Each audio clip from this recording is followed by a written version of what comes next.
Hey everyone, and welcome back. I'm Alex. And I'm Sophie.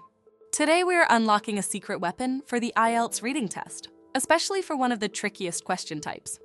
True, false, not given. More specifically, we're diving into the difference between false and not given and introducing what we call the 3-second rule, a simple technique to help you decide quickly and accurately. Because let's be honest, these two options confuse even the best students.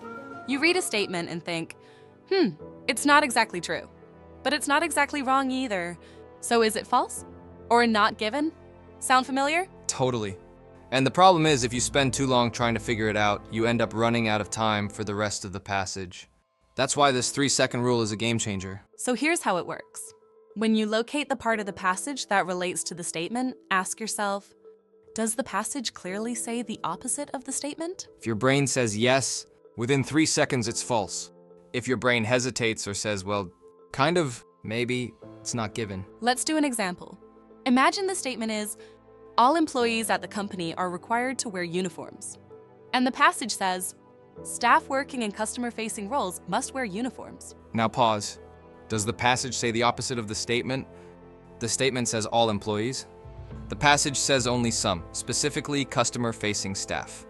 So the answer is false, because it clearly contradicts the statement. Let's try another one. Statement. The company plans to expand into Asia next year. And the passage says, the company is considering future expansion, but no specific regions or dates have been confirmed. So does it say the opposite? Not really. It doesn't confirm or deny the statement. That means not given. There's simply not enough information to decide. And that's the golden rule. False equals sign, clear contradiction.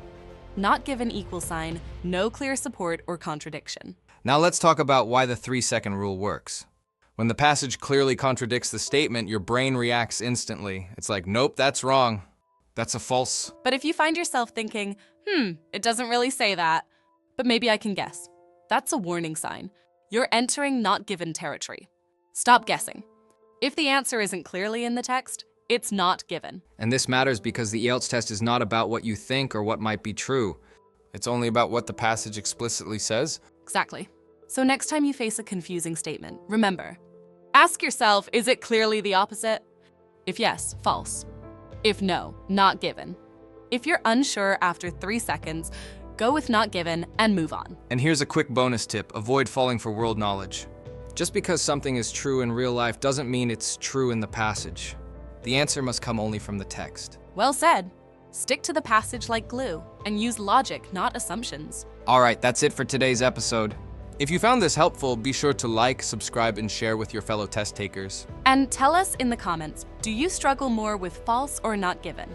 We'd love to hear how the 3-second rule works for you. Until next time, read smart, stay focused, and trust your instincts.